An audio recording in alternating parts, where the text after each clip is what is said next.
em nome de Jesus, nós entregamos essa manhã, esse momento de estudo da palavra do Senhor, Pai. Abre o nosso entendimento, que nós possamos ter clareza naquilo que o Senhor quer nos ensinar e nos mostrar nessa manhã. Santo, obrigado pela vida do livro que vai ministrar essa aula. Usa a vida dele de uma forma maravilhosa, poderosa, Senhor, em nome de Jesus. Que nós possamos ser enriquecidos e cheios do teu Espírito. Em nome de Jesus. Amém. Amém. Então, pessoal, nós vamos seguir com o nosso projeto de escola. E a gente concluiu a confissão de fé, que foi um documento que a gente trabalhou alguns anos aí para deixar institucionalizado, né? Com a maneira como nós pensamos igreja, né? O que nós cremos, o que nós não cremos. E essa matéria, ela tem o nome de formação espiritual, né? O que é formação espiritual? Formação espiritual é o que nós conhecemos como discipulado, só que num nível mais pessoal. Então, não é por exemplo, nós lemos no Clube do Livro sobre discipulado, certo? Então nós lemos ali sobre como nós funcionarmos ali, discutimos bastante coisa, como nós funcionarmos discipulando outra pessoa. Essa matéria ela é focada no discipulado pessoal, aquele que você está entrando num modelo de formação espiritual. Então a formação espiritual ela é algo que acontece a gente querendo ou não, tá? Partindo de qual verdade? Primeiro, nós somos seres espirituais, certo? Nós somos seres espirituais. Nós não somos, como Joseph Smith fala, um cérebro no palito. A ideia de que nós somos o que pensamos é uma ideia iluminista, não é uma ideia cristã. Então nós somos seres espirituais. E por sermos seres espirituais, quando eu falo nós, eu falo todo ser humano é ser espiritual. Porque o ser humano foi feito à imagem e semelhança de Jesus. Então, pelo fato de sermos seres espirituais, se nós não entrarmos no modelo de formação espiritual a partir das Escrituras, se nós não aderirmos um discipulado, aderirmos essa formação espiritual através das Escrituras, nós vamos aderir à formação espiritual que rege o universo, que rege o mundo, né? Então, nós somos chamados para sermos formados à imagem de Cristo a partir das Escrituras. Isso é o conceito de formação espiritual, né? A pergunta que eu fiz para mim, né? Ouvi de outra pessoa, ouvi do Guilherme de Carvalho e fiz para mim, que me fez pensar bastante nesse assunto, ir buscar em alguns livros, ler nas Escrituras, entender esse modelo, foi uma pergunta provocativa mesmo, e eu quero começar com essa pergunta, né? Eu já andei fazendo essa pergunta algumas vezes aí no Clube do Livro, né? Então, em algum momento da nossa caminhada, inevitavelmente, precisamos encarar o espelho da alma e fazer uma pergunta honesta para nós, você com você mesmo. Eu melhorei? Eu piorei? Ou estagnei em comparação com quem eu era antes do meu encontro com Cristo? Então essa é uma pergunta que em algum momento da nossa caminhada cristã a gente vai precisar fazer para nós mesmos. Como que eu estou hoje em comparação com o momento que eu encontrei com Jesus? Eu melhorei? Eu piorei? Ou eu estagnei? Eu deixei de avançar? Então nessa matéria a gente vai focar na formação espiritual, né? Esse termo conhecido como discipulado. E para isso é necessário que a gente faça algumas afirmações sobre o que não é discipulado e o que é discipulado. O que não é formação espiritual e o que é formação espiritual, tá? E aí eu vou usar bastante aqui um autor que chama Dallas Willard, de um livro A Conspiração Divina. Eu vou usar bastante ele, porque ele foca bastante nessa questão do desenvolvimento espiritual de cada cristão, tá? Então vamos começar como o que não é. O que não é discipulado? Muitas vezes confundimos atividades religiosas com o segmento real de Cristo. Dallas Willard, em A Conspiração Divina, estabeleceu algumas atribuições erradas à prática da formação espiritual.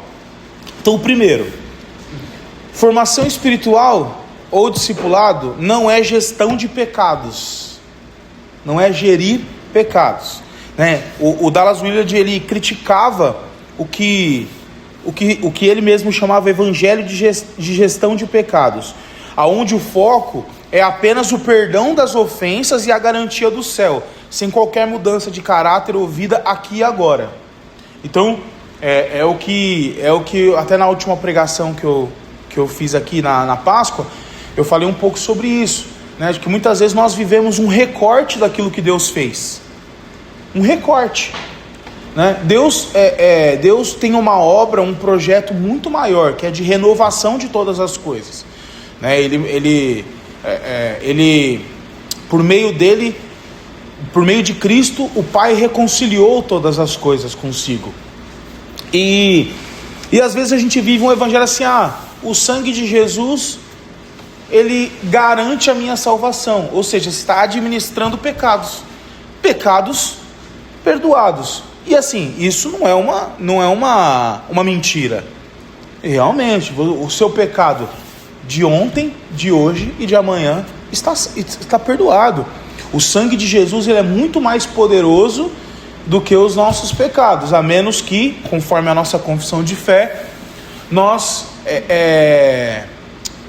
entramos em um estilo de apostasia, né? Nós decidimos: não, eu não quero mais, eu não quero isso, então a salvação tem um fim. Mas nós não somos chamados apenas para ficar administrando esses pecados. Nós precisamos entrar num modelo de formação espiritual até que Jesus venha, para que nós nos tornemos parecidos com Jesus, né? E para isso existe o lado da responsabilidade humana, né? E que nós vamos ver bastante no decorrer dessa matéria. Inclusive nós vamos falar em outra aula sobre algumas práticas, vamos ser bem mais práticos em outras aulas, né? Para poder desenvolver a nossa formação espiritual.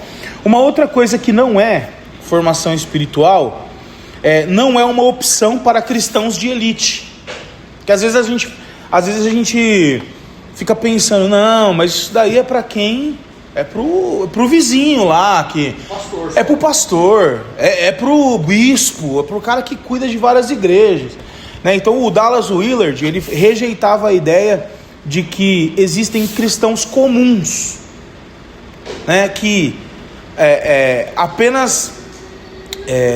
cristãos comuns que apenas acreditam, e discípulos que são sérios. Para ele, não existe cristianismo sem discipulado, e essa é uma verdade, né? A palavra ser cristão é ser um pequeno Cristo, é ser uma imagem de Cristo, né? Quando Paulo fala que nós fomos chamados, eleitos antes da fundação do mundo, todo mundo gosta de parar nessa parte, e aí fica o evangelho de administração de pecados. Não, eu fui eleito antes da fundação do mundo, para sermos conforme a imagem de Cristo. Então, se a gente ler o texto até o final, a gente vai entender que não existe um cristão de elite, um cristão que não, aquele ali, ele é o comissário Gordon, ele tem o telefone que ele fala direto com o Batman, né? Então não existe isso. Todos os cristãos são chamados para ser discípulos, para entrar no modelo de formação espiritual. Tem uma coisa muito legal: apesar de nós falarmos muito sobre responsabilidade humana, o que nós devemos fazer no processo de formação espiritual, o Dallas Willard, ele falava muito sobre uma coisa, que formação espiritual não é esforço próprio, meritocracia, né? Ele dizia que a graça não se opõe ao esforço, mas ao mérito. Então o discipulado não é tentar ganhar o favor de Deus através das regras. É você entrar num modelo de obediência a Deus e ainda assim dar glória a Deus pelo que você fez. É mais ou menos o que o apóstolo Paulo fala. Por causa da graça, porque ele me amou primeiro, eu não tinha condição nenhuma, aí ele fala, eu trabalhei mais do que todos. Então, Deus, ele não... ele se opõe ao mérito. Você fala, não, eu consegui, eu faço, eu sou o cara, eu que tenho o suprassumo do suco do Espírito, né? Porém, né, ele se opõe a isso, mas quando nós damos graça a Deus, né, de maneira sincera, né, de entender que realmente tudo que nós avançamos na vida espiritual, ou qualquer coisa que aconteça conosco, da parte espiritual, vem de Deus.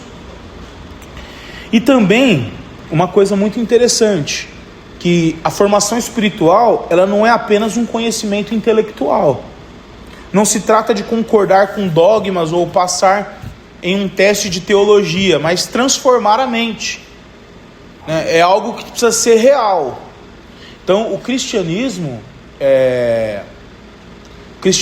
formação espiritual e tudo que envolve aquilo que Deus está fazendo na história dele, através das nossas vidas, envolve uma realidade.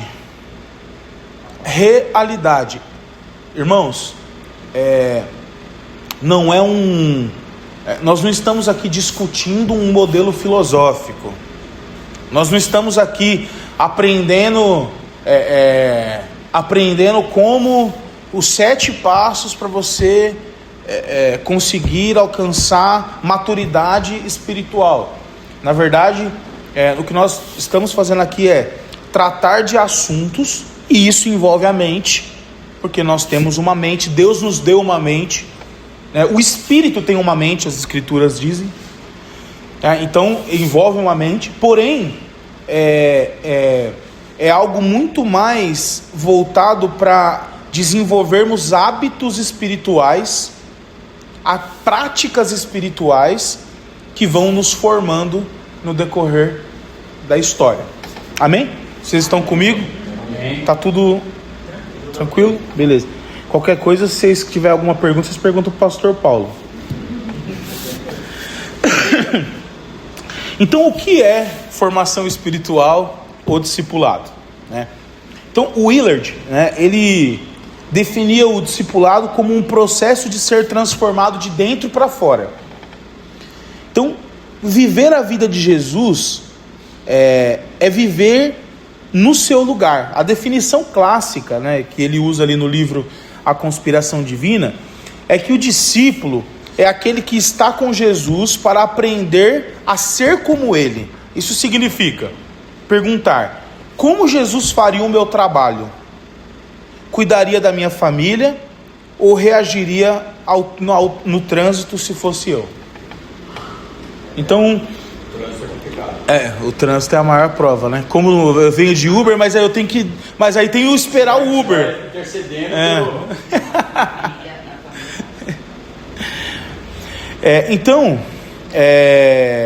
Então, a primeira definição aqui, né, de discipulado é perguntar, né, o que Jesus faria no meu trabalho? Se Jesus fosse trabalhar no seu lugar, como seria? Como seria lá, né? O que Jesus faria? Se Jesus estivesse cuidando da sua família, você esposa, você marido, você que é noivo, que vai casar, você sabe como seria, né?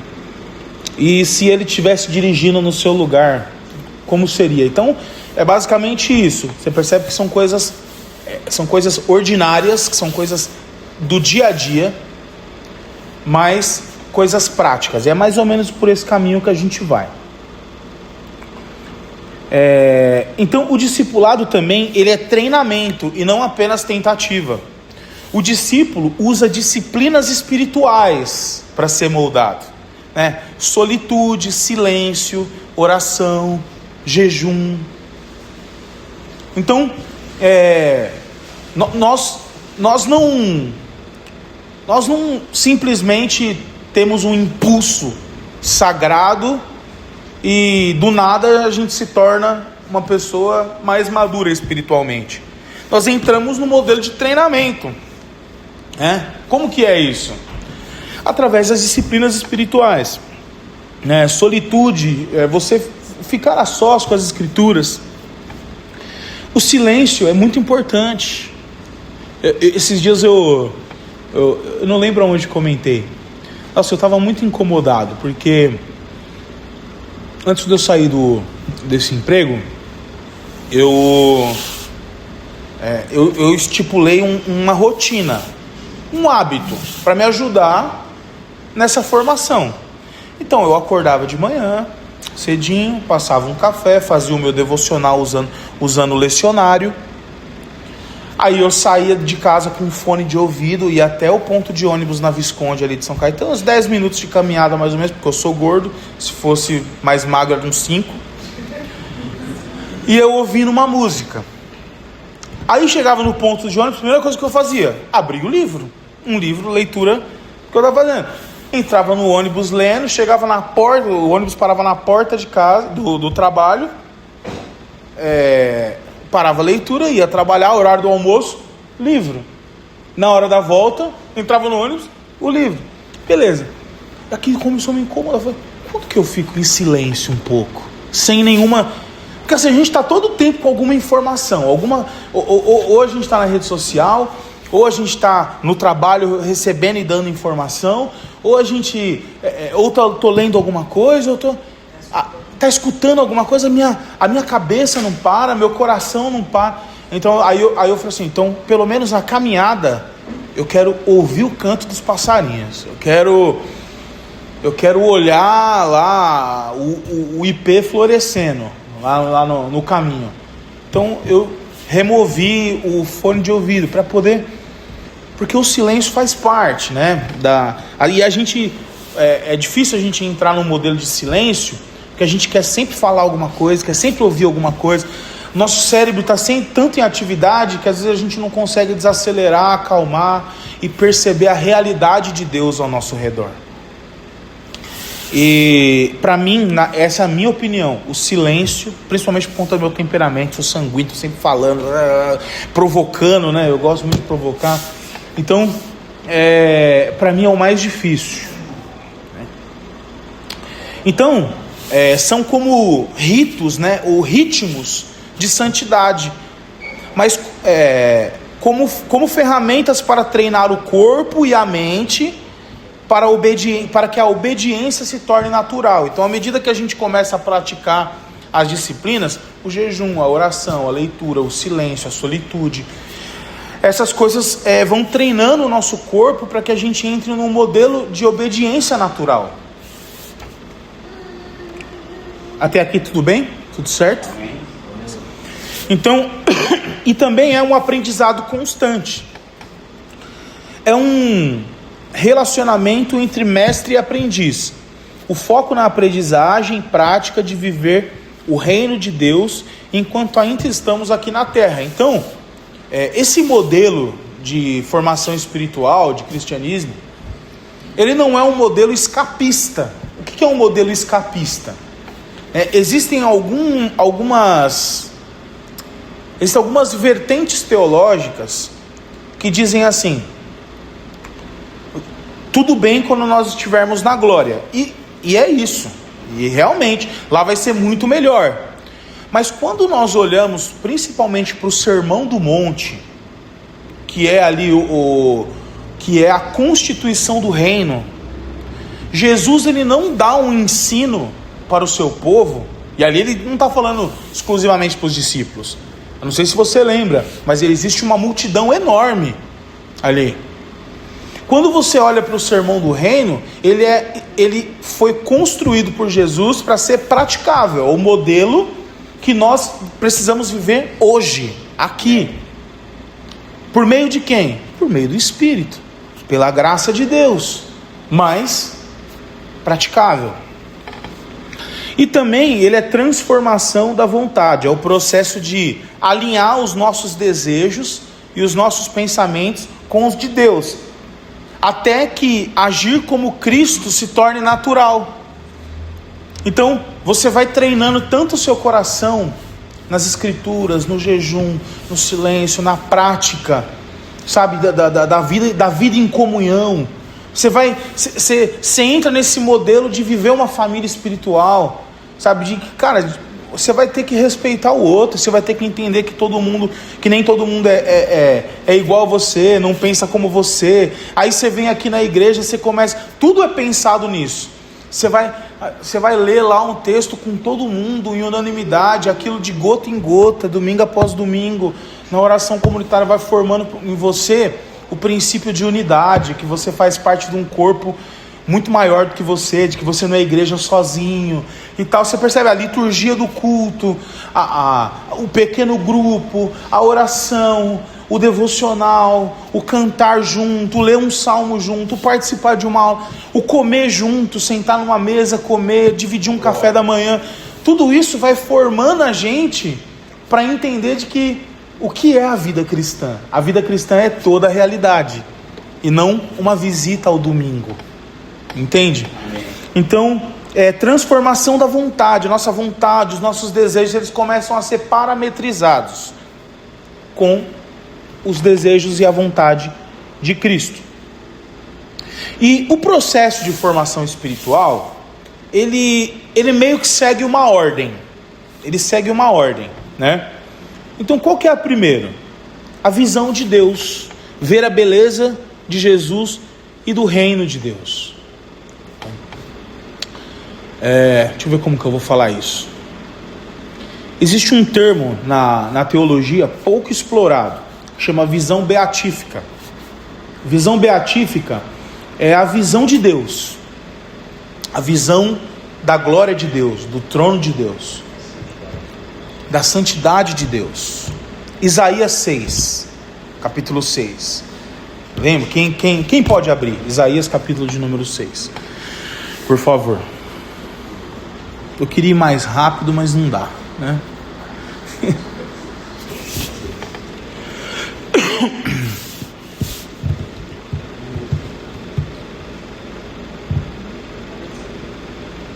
Eu acho que é do 1 mesmo. No ano que morreu o rei Uzias, eu vi o Senhor assentado sobre um alto e elevado trono. A orla do seu manto enchia o templo. Os serafins estavam acima dele, cada um 6 asas, com 2 cobriam sua face, outras 2 cobriam seus pés, e com 2 voavam. Eles clamavam uns para os outros e diziam: Santo, Santo, Santo é o Senhor dos exércitos.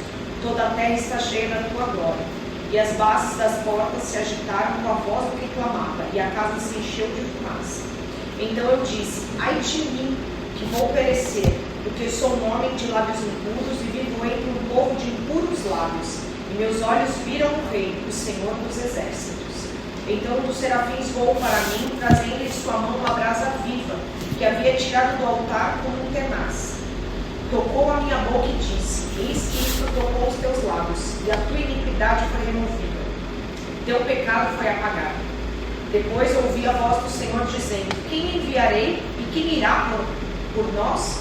Então eu disse: eis-me aqui, envia-me a mim. E ele disse: vai e dize a teu povo: ouvis realmente, mas não entendeis, e de fato, mas não, e vedes de fato, mas não percebeis. Engorda o coração deste povo, endurece-lhe os ouvidos, feche-lhes os olhos, para que não venha ele a ver com os seus olhos e a ouvir com os seus ouvidos. Amém. E a entender com o seu coração, e volte e seja curado. Amém. Vocês percebem algo? Isaías tem uma visão do trono de Deus, da glória de Deus, né? E o processo de formação espiritual, ele começa com você ter uma visão da beleza de Deus. Porque quando ele vê tudo aquilo, o que ele fala? Qual que é a primeira coisa que acontece? Ai de mim, que sou um homem de lábios impuros e vivo no meio de um povo de impuros lábios. Ou seja, ele reconhece a realidade. A partir do momento que você tem uma visão de que você, da glória de Deus, e essa é a visão beatífica. Irmãos, isso aconteceu com Isaías, isso aconteceu com Daniel, né? Isso aconteceu com João, mas isso acontecerá com todos nós. Então, a visão de Deus, a visão da glória de Deus, é o cerne da vida, é o centro da vida, porque no fim nós vivemos para esse dia, o dia em que nós veremos a face de Deus. Então, o cerne do cristianismo não está no quanto você vai prosperar. É por isso que nós não cremos na teologia da prosperidade. O cerne do cristianismo não está no quanto você vai ser aceito na sociedade. O cerne do cristianismo não está, inclusive, no que nós estamos fazendo aqui. O que nós estamos fazendo aqui é apenas um meio pelo qual nós vamos alcançar, que é a visão da glória de Deus. Então, a primeira coisa que alguém que queira entrar no modelo de formação espiritual e responder aquela pergunta do começo: quem é o meu Senhor? Quem é esse Senhor? Ele é grande assim, ao ponto de eu ter um choque de realidade, entende? De ter um impacto, assim. E aí, a segunda coisa que acontece ali nesse texto, né, é que o anjo fala: a quem enviarei e quem há de ir por nós? E aí, Isaías fala: eis-me aqui. Que é o segundo passo ali da formação espiritual, que é a intenção de seguir Jesus. Precisa haver uma intenção, precisa haver um desejo. Em Lucas 9, do 23 e 24, quem pode ler, por favor? Lucas capítulo 9, 23 e 24. E alguém depois, se já quiser abrir 1 Timóteo 4, 7 e 8, por favor. Dizia a todos: se alguém quer vir após mim, a si mesmo se negue, dia a dia tome a sua cruz e siga-me. Pois quem quiser salvar a sua vida, perdê-la-á, e quem perder a vida por minha causa, esse a salvará. Legal. Então o primeiro passo é ter a visão de Deus, uma visão da beleza, um entendimento da realidade. Se nós não tivermos um entendimento da realidade, não tem como nós decidirmos sermos formados à imagem de Cristo, né? Porque a realidade vai ser isso. A realidade vai ser o quanto você vai ganhar no final do mês. A realidade vai ser o quanto você vai, qual que é o próximo carro que você vai trocar. A realidade vai ser isso. Qual que é a próxima música que a gente vai fazer aqui? Então dá para trazer isso para as realidades também, né? Mas quando a gente tem a visão da realidade, a gente agora tem condição de decidir: não, eu quero entrar nesse modelo de formação para que eu possa me apresentar diante de Deus lá na frente como um discípulo de fato.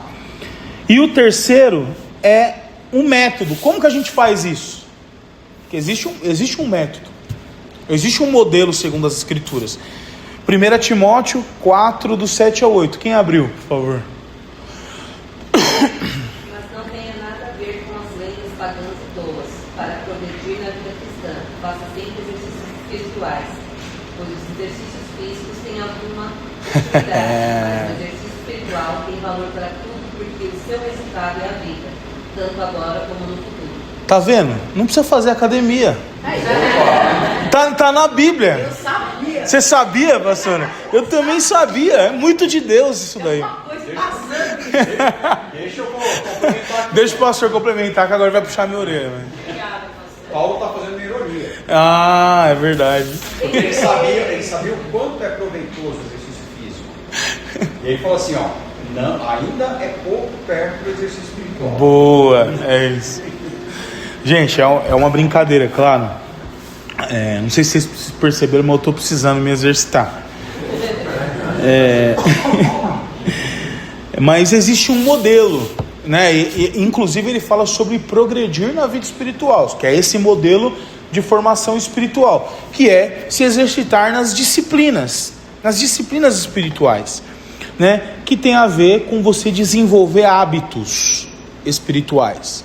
Então vamos lá, essa é a linha.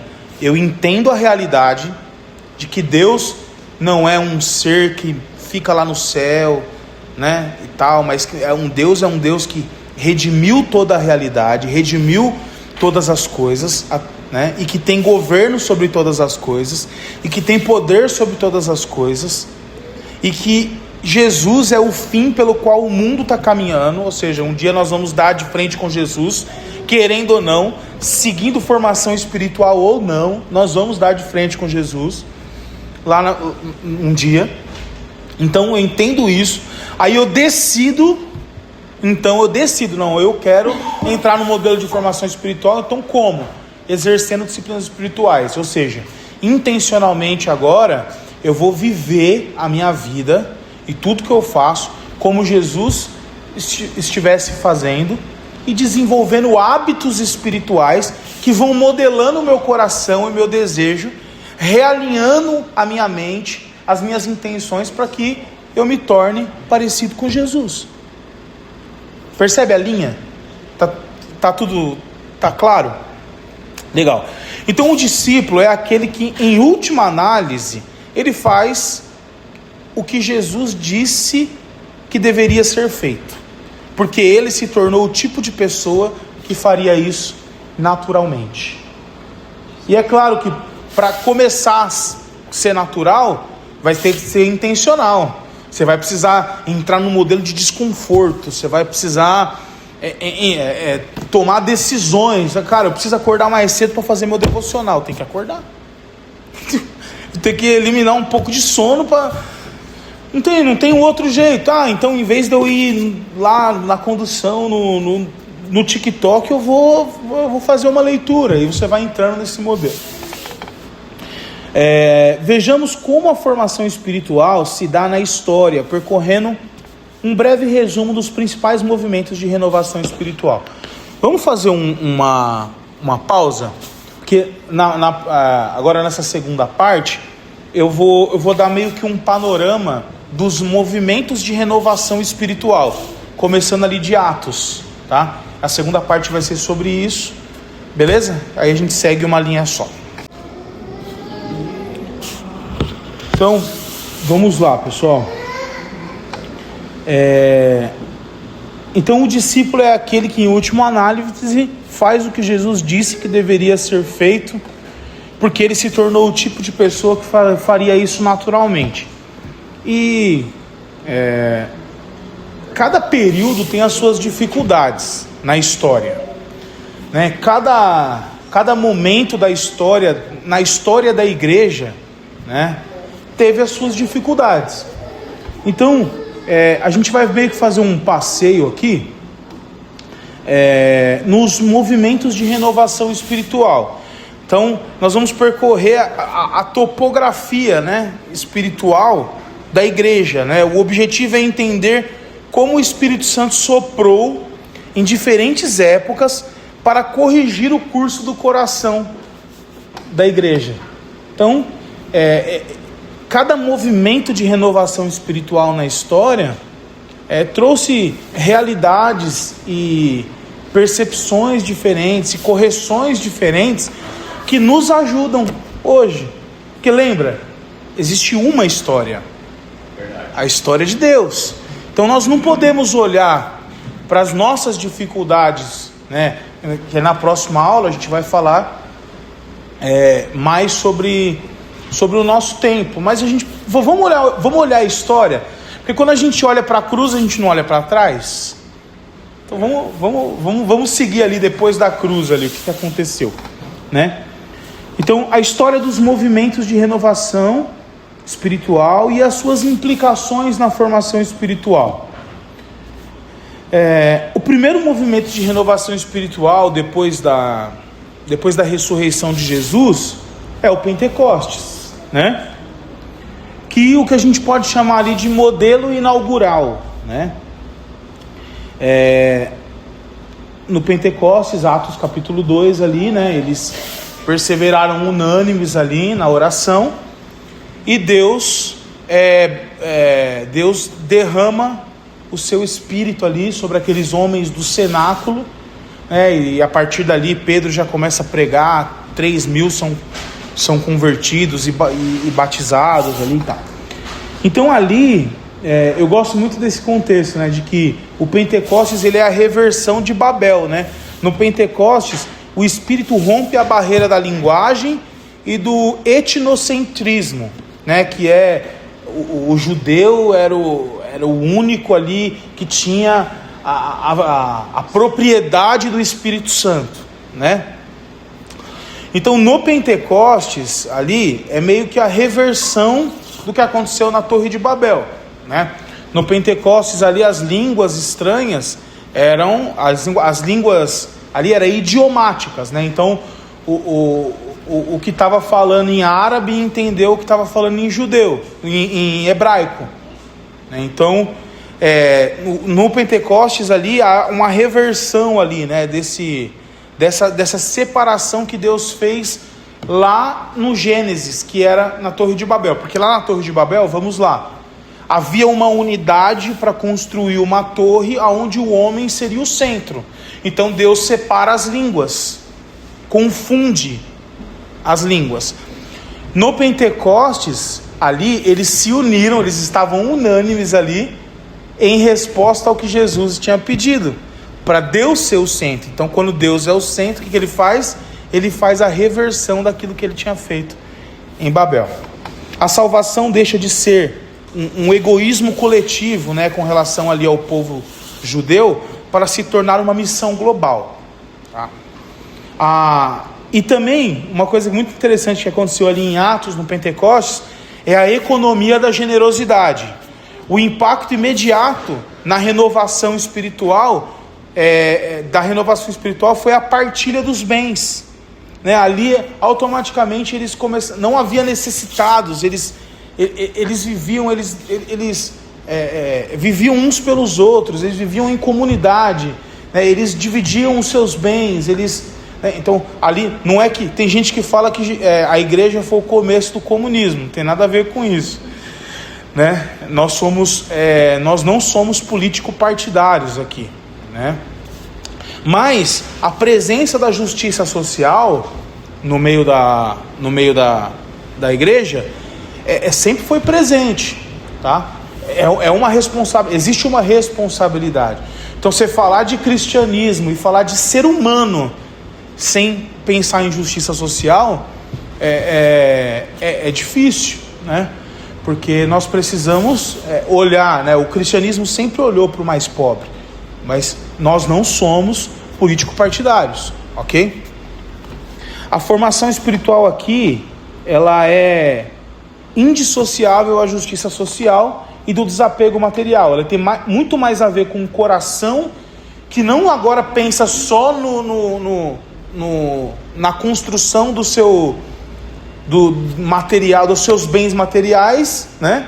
E na generosidade, tá? Também no Atos ali, esse movimento de renovação espiritual ali, como modelo inaugural, ele veio o poder para testemunhar. Então o Espírito não é dado para entretenimento espiritual, mas para combustível, para um movimento, para o movimento de Deus. Então ali com Deus agora, por meio do Espírito Santo, operando no meio da igreja, houve um poder para testemunhar a obra de Cristo, a morte e a ressurreição, a salvação, a vida, a boa notícia. A boa notícia agora ganha o poder do Espírito Santo. Não é mais agora apenas no poder racional. Percebe que não pode ser racional? É um modelo de formação espiritual, precisa ter o Espírito Santo trabalhando ali. O segundo movimento ali já vem ali para o segundo, terceiro século, com os pais da igreja. Os pais da igreja foram alguns discípulos dos apóstolos, tá? E eles começaram ali a luta contra o mundo, né? Após as perseguições, os pais da igreja, eles são conhecidos como padres do deserto, e Agostinho ali. Esses caras, inclusive tem um autor que eu não li esse livro no Clube do Livro, mas que o Henry Nouwen, ele fala muito sobre os padres do deserto, esse modelo de cristianismo ali dos primeiros pais da igreja ali, tá? Eles focam no treinamento do corpo e da alma. Ali já começa a guerra contra um modelo. Por quê? Ali o cristianismo já começa a virar Estado, começa a se misturar com o Estado. Então começa a haver uma presença muito forte da autoridade dos homens dentro da própria igreja. Então, com isso, começa a entrar modelos de formação para a igreja que são contrários ao que Deus tinha construído. Então, ali a presença dos pais da igreja vem com treinamento, né? Treinando o corpo e a alma para enfrentar esses modelos. Não muito diferente do que a gente vive hoje, né? Porque a gente vive meio que um cristianismo que o poder do Estado, o poder da cultura, né, ele vem dominando as igrejas. Um outro ponto é o Logos e a vida, né? A palavra é vida. Eles ensinaram que Jesus é a razão encarnada, né? E Jesus é a própria razão, o Logos. O que é o Logos? Né? Quando o João fala assim, no princípio era o verbo, aquela palavra lá, verbo no grego, é Logos. O verbo ali não é a palavra que está falando. Por exemplo, aqui eu falei, existe uma palavra. O Logos é a palavra antes de sair o som, ou seja, é o princípio, é a razão, é antes de ser dito, tá? E Jesus, ele é o Logos encarnado. Isso foi naquele momento. A formação cristã era o que eles chamavam de paideia, que era tipo, imagina que é um modelo. Paideia é o seguinte: é um modelo de formação espiritual em que você, além de aprender com a sua mente, você desenvolve virtudes. Então o grego usava muito esse modelo de paideia.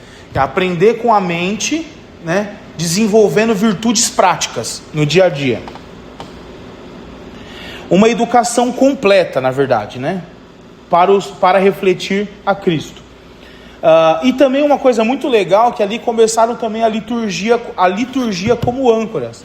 Criaram-se os primeiros ritmos de oração, de confissão, né, que protegiam o fiel do egoísmo pagão.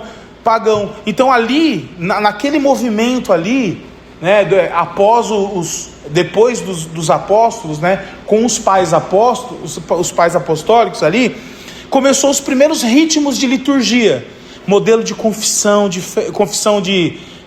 pecado, movimentos de oração, períodos de oração, esses ritmos que começaram a ser construídos para ajudar na formação espiritual. Depois disso, né, muita coisa aconteceu, né, que já quase 1000 anos, bem dizer, ou mais, até mais, vem a Reforma Protestante.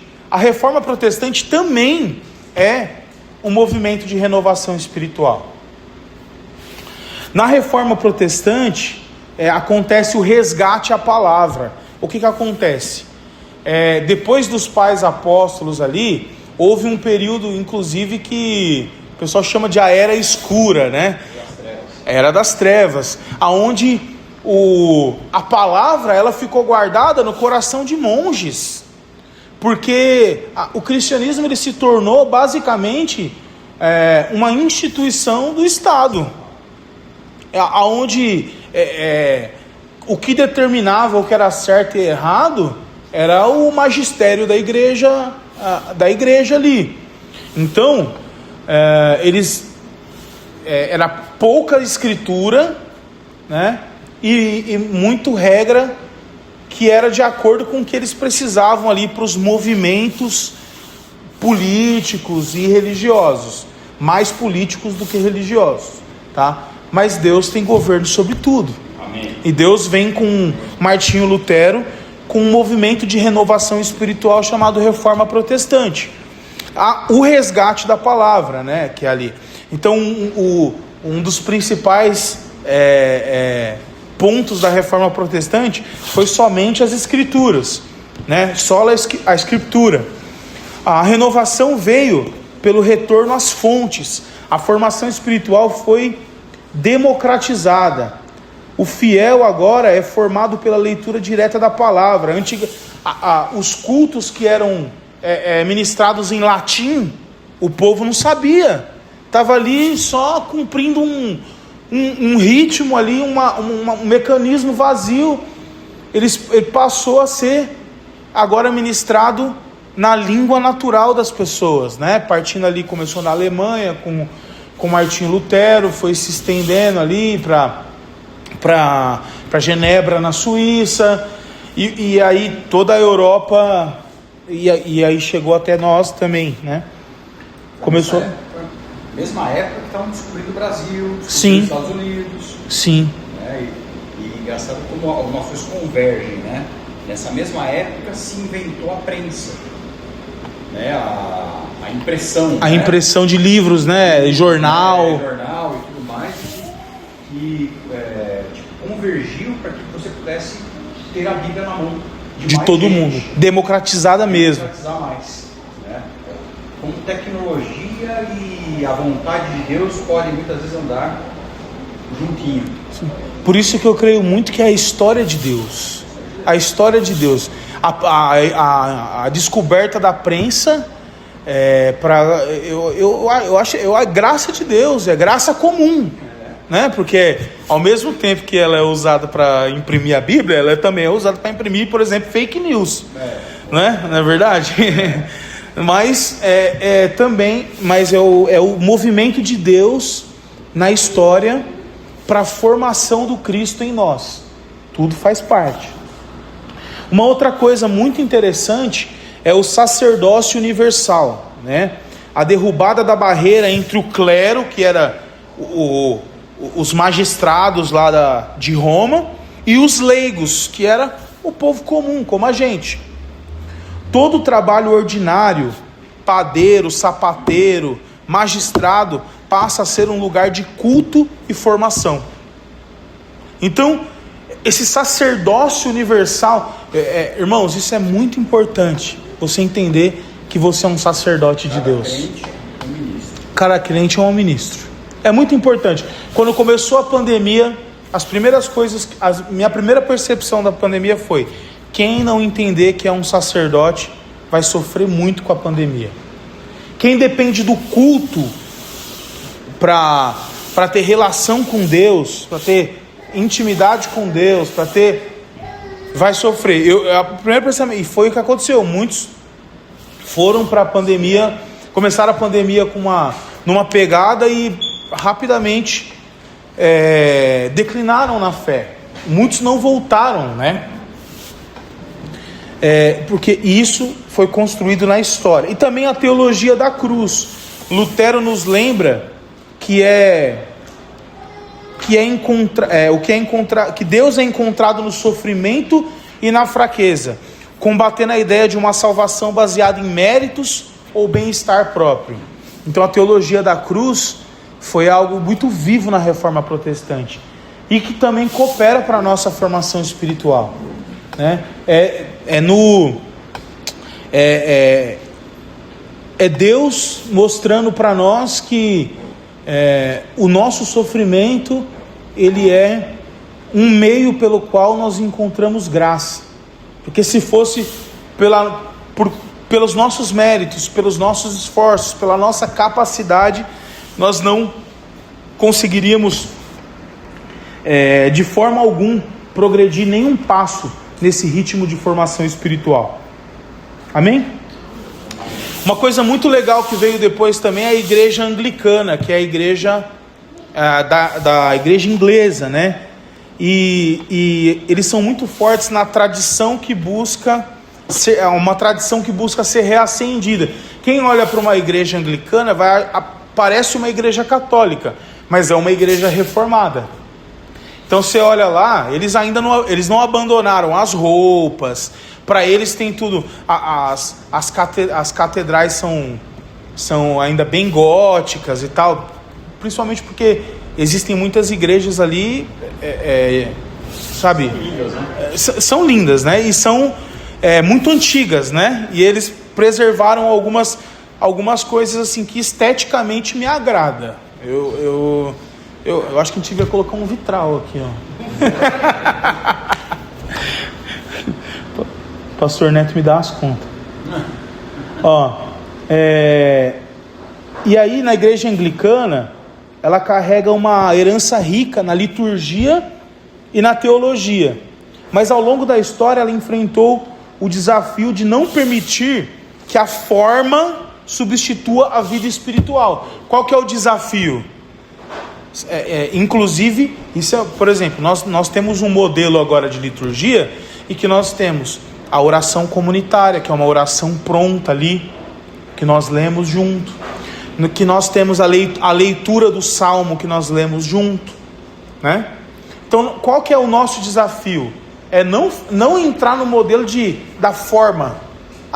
É só a nossa forma. Não, nós precisamos fazer isso com vida, com o coração aceso, com o coração pegando fogo. Por quê? Porque com o coração pegando fogo, a gente vai unir a tradição que já passou pelo teste do tempo, sabe? E que esses textos que nos ajudam a formar o nosso coração, o nosso entendimento, a nossa imaginação, consecutivamente ajudando na nossa formação espiritual e fazendo isso intencionalmente de maneira espiritual e não de maneira mecânica, né? Eu lembro que o Neto falou quando ele foi fazer o casamento do João. O João casou numa igreja luterana, né? E lá na igreja luterana, eles têm as formas deles. O sino que sempre precisa tocar antes de qualquer culto ali, qualquer evento que for ter na igreja.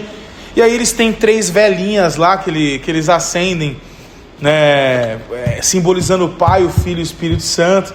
E aí o Neto falou assim: olha, eu sou muito ruim para essas coisas, né, de acender, né? E geralmente quem acende é o ministro, e ele ia ministrar. Mas uma coisa muito interessante, assim, que eu não esqueço que ele falou: a senhorinha que veio conversar com ele, pedindo para acender as velas, com as lágrimas nos olhos. Então, tipo assim, ela não era mecânico, entende? Não era. Então, a gente não vai acender vela aqui, irmãos. Porém, a gente faz a nossa oração, a gente faz a nossa leitura, e a gente precisa fazer isso com lágrimas nos olhos, né?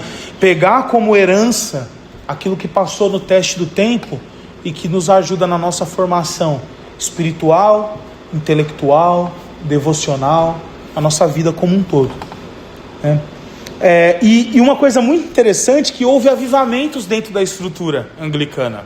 John Wesley era anglicano no começo, né? Então, movimentos como liderados por John Wesley nasceram no anglicanismo, mostrando que até em ambientes formais podem ser surpreendidos por um mover profundo de Deus, né? E para eles ali existe a espiritualidade encarnada, né? Que a força anglicana está em unir a palavra com os sacramentos. O que é os sacramentos? A ceia, o batismo, as orações, né? E a prática diária. Então você percebe que tem muita coisa boa ali, né? A palavra, unir a palavra, a verdade do evangelho, a Bíblia que nós temos aqui, a mesma Bíblia, porque eles são reformados, com os sacramentos, que não foge nada do que a gente faz, batismo, ceia, tá? A diferença é que eles ceiam todos os cultos. E existe um porquê a gente não ceia. Na verdade, a gente não ceia mais por uma tradição. Você sabe que a ceia sempre foi instituída todos os domingos. O que acontece? Até é um movimento depois, né, que eu que eu na verdade, um pouco depois, com a era dos movimentos espirituais ali, Jonathan Edwards, que nós vamos falar aqui também, John Wesley, com os metodistas, haviam, naquela época, somente pastores podiam ministrar a ceia. E com o movimento de expansão de evangelismo, existiam muitas paróquias pequenas comunidades distantes ali, que não tinham pastores, aonde os pastores passavam ali de 3 em 3 meses, uma vez por mês, e aí eles ministravam a ceia. Isso se tornou uma tradição e ficou. Muitas igrejas fazem a ceia uma vez por mês, como a nossa, mais por uma tradição. Mas não seria errado se nós ceássemos todos os domingos, tá? É isso, dos anglicanos. E aí depois vem o movimento dos moravianos, irmãos. Esse movimento de renovação espiritual foi lindo. E existem reflexos até hoje. Quem já ouviu falar na história dos moravianos? Não? Já ouviu falar assim? Os moravianos era uma comunidade de oração ininterrupta, né? Então, havia um conde que chamava Conde Zinzendorf. Ele abriu as terras dele e trouxe todo tipo de gente e colocou lá na terra dele.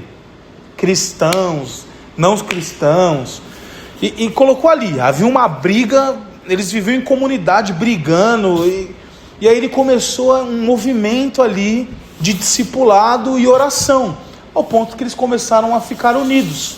E aí ali eles começaram um movimento de oração 24/7. Quem já ouviu falar na Casa Internacional de Oração? É um movimento que eles usam como base o 24/7, tá? É claro que Davi já instituiu isso lá quando ele traz a Arca da Aliança para Israel. Ele já estipulou os turnos de adoração e oração ali, né? Então assim, né, Deus só estava repetindo aquilo que já estava na Bíblia, né? Através de Conde Zinzendorf. Mas esse movimento durou 100 anos. Eles oraram 100 anos ininterruptamente, 24 horas por dia, 7 dias por semana. Revezando as pessoas, só para deixar claro essa coisa. Se revezava as pessoas, isso. Mas turnos, né? Turno de oração. A gente já fez aqui, mas a gente fazia 24 horas, né? Qual que é a diferença? As crianças nasceram nesse movimento. Nasceram nessa... Você percebe que a formação espiritual vai acontecendo? O que aconteceu? Jovens, 20 anos, 19 anos, começaram a sair para o evangelismo. Então aquilo que começou ali com o Conde Zinzendorf dentro da sua propriedade, passa agora a avançar, saíram de navios e tal, e ao ponto que eles tinham uma ilha lá, que havia muitos escravos, e todo mundo sabia que quem fosse para aquela ilha como escravo, nunca mais voltava, ia morrer escravo, nada podia comprar, ia morrer no campo lá trabalhando. Eles se vendiam para poder evangelizar quem estava na ilha. Isso é o que Deus faz na história. Isso é um modelo de formação espiritual. Isso é um modelo de renovação espiritual. Você percebe como tem muita coisa boa para a gente olhar para trás? Amém. Sabe? Então, dentro desse modelo, né? Eles enfatizaram a religião do coração, né? A formação não era apenas cerebral, mas uma experiência profunda. E também a consequência, né? Eles foram pioneiros nas missões modernas. Eles vendiam a si mesmos como escravos para pregar o evangelho, o ápice da renúncia do egoísmo, né? Então, a gente olha e fala assim, meu Deus, sou cristão mesmo, né? E também o movimento ali, próximo movimento é o movimento wesleyano, que foi e é muito engraçado que tem um crossover aqui, né?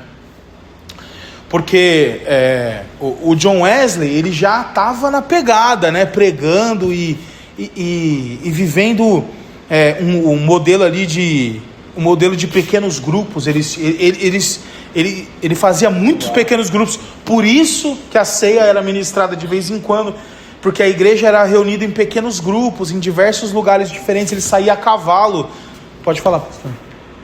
Você está contando aí da história da igreja. Em Apocalipse, quando você fala as 7 igrejas de Apocalipse, né? Éfeso, Esmirna, Sardes, Tiatira, você vê a história da igreja nessas 7 igrejas. Então, você falou do John Wesley. John Wesley aponta para a 6ª igreja, que é de Filadélfia, que não tem repreensão. Esse movimento dos moravianos, de John Wesley, aponta para a igreja de Filadélfia, que o Espírito fala, não teve repreensão para você. Para todas as igrejas teve repreensão. A igreja de Éfeso, porque largou o primeiro amor, né? A igreja perseguida, que foi logo em seguida da de Éfeso, Esmirna, né?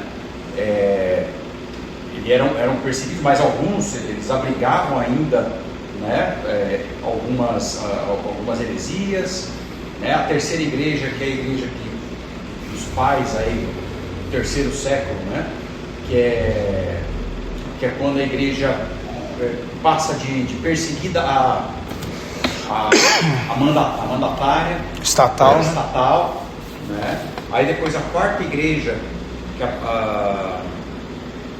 que fala sobre ser a igreja católica, né? Que de alguma forma ela se desvia, porque ela começa a trazer outros deuses para dentro dela, né?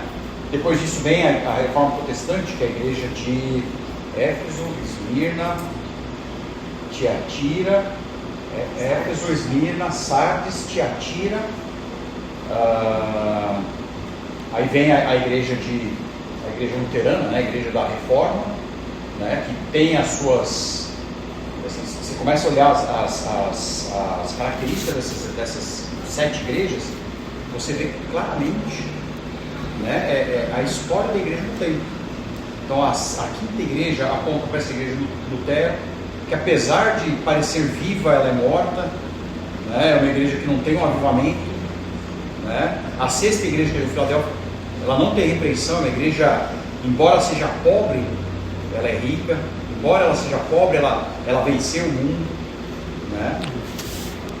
E infelizmente a 7ª igreja é a igreja de Laodiceia, que é o que a gente está vivendo hoje, mas a gente pode voltar para Filadélfia. Amém. Em nome de Jesus. Né? Amém. Então no modelo wesleyano, então ali veio os modelos de pequenos grupos, né? A graça preveniente e santificação, a ideia de que a salvação é um processo contínuo, se tornar semelhante a Jesus em amor perfeito, fé e obras, né? Wesley afirmava que não existe santidade solitária. Se a sua renovação não mudou sua relação com as pessoas, ela não é bíblica. Então você percebe como tem muita coisa boa para o modelo de formação espiritual que a gente precisa. E existe uma coisa muito legal, que é um crossover, né? O John Wesley um dia pegou uma carona com os moravianos no navio. E o navio, pegaram uma tempestade, e o navio tava quase afundando. E o John Wesley estava como? Morrendo de medo. Desesperado. Sabe o que aconteceu? Os moravianos cantaram. Eles ficavam cantando, felizes. E aí há relatos de John Wesley se converteu ali. Já em missão ele falou: meu Deus, existe um jeito. Você percebe como formação espiritual, até para avivalistas, é até o final da vida, né? E aí depois disso vem o Jonathan Edwards, que ele vem com um modelo de afeições religiosas, né? Ali começa a era dos grandes despertamentos espirituais, o equilíbrio entre razão e emoção. Jonathan Edwards foi o teólogo do primeiro grande despertar espiritual. Ele ensinou que a verdadeira formação produz desejos, produz emoções espirituais. né? Ele escreveu critérios para identificar se um avivamento é real. Ele deve exaltar a Cristo, atacar o pecado e aumentar o amor às Escrituras. Como a gente sabe que a gente está vivendo um despertar espiritual? Como que a gente sabe? Se a nossa vida exalta a Cristo, ataca o pecado e desenvolve amor pelas Escrituras, tá? A beleza de Deus, né, para Edwards, a virtude cristã é uma resposta à beleza de Deus, né? Lembra da visão de Deus? A visão da beleza de Deus, da visão beatífica, né? Então, a vida cristã é uma resposta a essa beleza. Envia-me a mim, como Isaías. Depois disso, um avivamento que eu gosto muito aqui, de modelo de renovação espiritual, é do país de Gales. Quantos já ouviram falar no avivamento do país de Gales? Já ouviram? Cara, muito legal. Começou numa pequena oração ali, onde um jovem chamado Evan Roberts começou um pequeno grupo de oração, né? E aquilo ali se estendeu por todo o país, né? Existe um relato muito bonito de que país de Gales é um país de muitas montanhas, né? E havia muitos mineradores de carvão ali, tal. Duas coisas muito interessantes: as pessoas subiam uma montanha e desciam para ir para outra comunidade.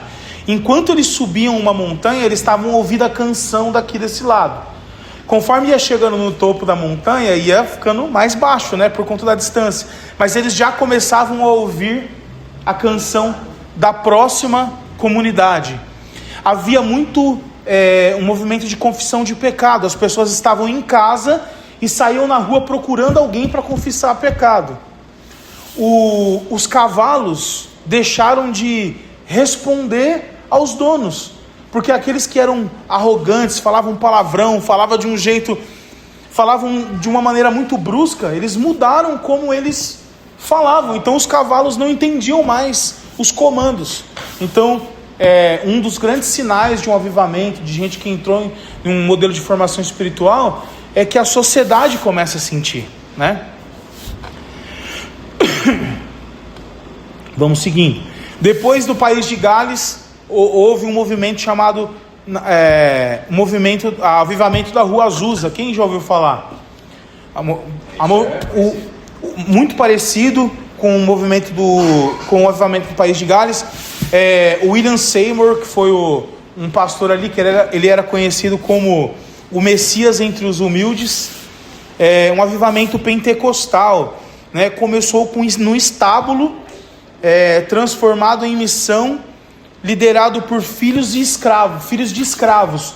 Então ali aconteceu irmãos, nós temos a Assembleia de Deus, nasceu do movimento da Rua Azusa, sabe?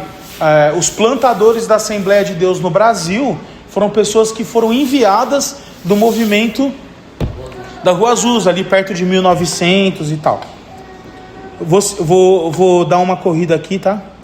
E uma das coisas muito interessantes era o sinal do avivamento não era apenas as línguas, mas a comunhão entre as raças, classes e que antes se odiavam. E também o poder carismático, né? Esse poder pentecostal, esse fervor pentecostal vem muito desse movimento. Depois disso, já 1960, 1970, nós temos o Jesus Movement, que é a contracultura do Evangelho. O Evangelho aos marginais, né? Uma renovação que atingiu os hippies e a juventude rebelde dos Estados Unidos, né? Qual que eram as marcas desse movimento de renovação espiritual? O despojamento, né? O movimento focava na simplicidade e na vida comunitária, rejeitando o materialismo da igreja estabelecida. Então, os hippies começaram a se batizar aos montes. Aquelas pessoas que focavam o seu desejo nas drogas, que usava droga principalmente porque havia um vazio muito grande, encontraram em Jesus, nesse movimento ali, um novo foco, né, da sua... Pode falar, pastor. Assistiu o filme? Não. Tá na Netflix agora. Netflix agora, né? Vou assistir. Jesus Movement. Jesus Movement. Fantástico. É com um cara que faz o The Chosen. Legal, vou É assistir. muito bom. É muito legal. Muito bom. Legal. Muito bom. Assistam.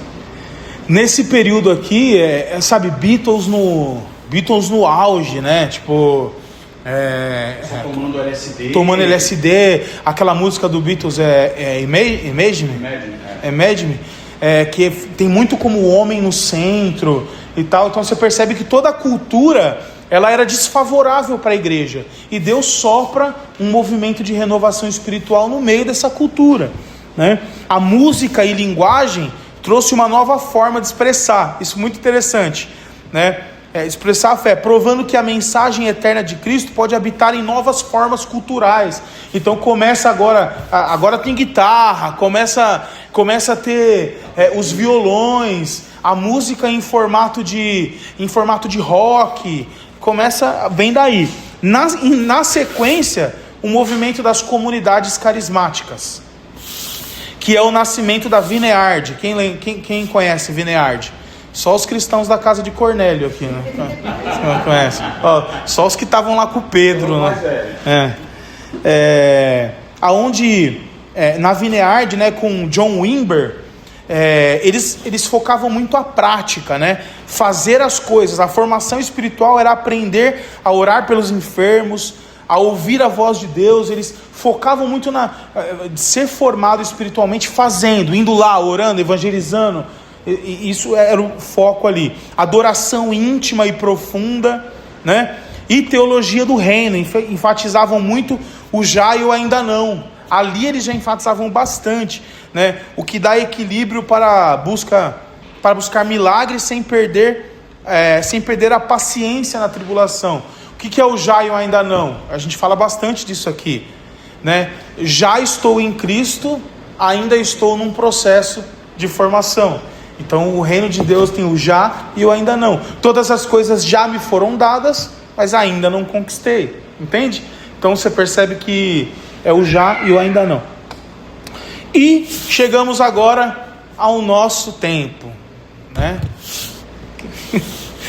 Os modelos das churches, né? Agora entrou os modelos da church, que hoje é o desafio da pós-modernidade. Qual que é a contextualização? É a contextualização versus a acomodação. As igrejas contemporâneas buscam falar a língua da cultura, mas correm um risco de se tornarem reféns da liturgia de consumo. Por quê? Nunca houve um tempo em que a humanidade, eu não estou falando da igreja agora, a humanidade se tornou tão consumista. Por quê? Por conta dos padrões de vida apresentados através das redes sociais. Então hoje, o que acontece? As igrejas elas começam a construir os seus modelos litúrgicos, a forma como eles cultuam a Deus, baseada no que a sociedade de consumo entende como positivo. Então o que acontece? A liturgia se torna consumista, formando pessoas cristãos que, em vez de serem cristãos que querem dar algo a Deus, fornecer a sua vida ao próximo, entrar no modelo de formação espiritual, mas querem receber alguma coisa. Então tá lá, se a música não me agradar, eu vou embora.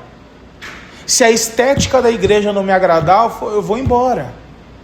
Se as pessoas não falarem o que eu quero ouvir, eu vou embora. Se a mensagem não for uma mensagem que acalente o meu ego, eu vou embora. Então esse é o modelo. Esse é o nosso tempo de hoje. Qual que é os riscos, né? O risco do narcisismo gospel, né? Quando o culto é desenhado para a minha melhor experiência, ele pode alimentar o egoísmo em vez de matá-lo. Então não tem nada a ver com buscar uma experiência com Deus, mas tem a ver com um formato de culto que busque a minha experiência comigo mesmo, porque a experiência com Deus, lembra? É o centro. A necessidade de retorno ao discipulado. Então a church de hoje precisa redescobrir o ordinário, as disciplinas espirituais, para não ser apenas um evento semanal, mas uma comunidade tabernacular, saber que Deus tabernaculou com a gente, está com a gente, o Espírito Santo está com a gente. Então, irmãos, concluindo aqui, quando olhamos para a história da igreja, a nossa história, o que podemos aprender sobre formação espiritual? Ainda que a vida está em movimento para convergir em Jesus, podemos aprender olhando para trás, para a nossa história. Existe uma vida profundamente espiritual escondida na tradição, na teologia e nas práticas desses homens e mulheres que sustentaram tão bem o evangelho até nós. Então nós precisamos olhar para trás. Se tem alguma coisa que você queira, se eu pudesse pedir para você uma coisa nessa aula, lembre de que olhar para trás é fundamental.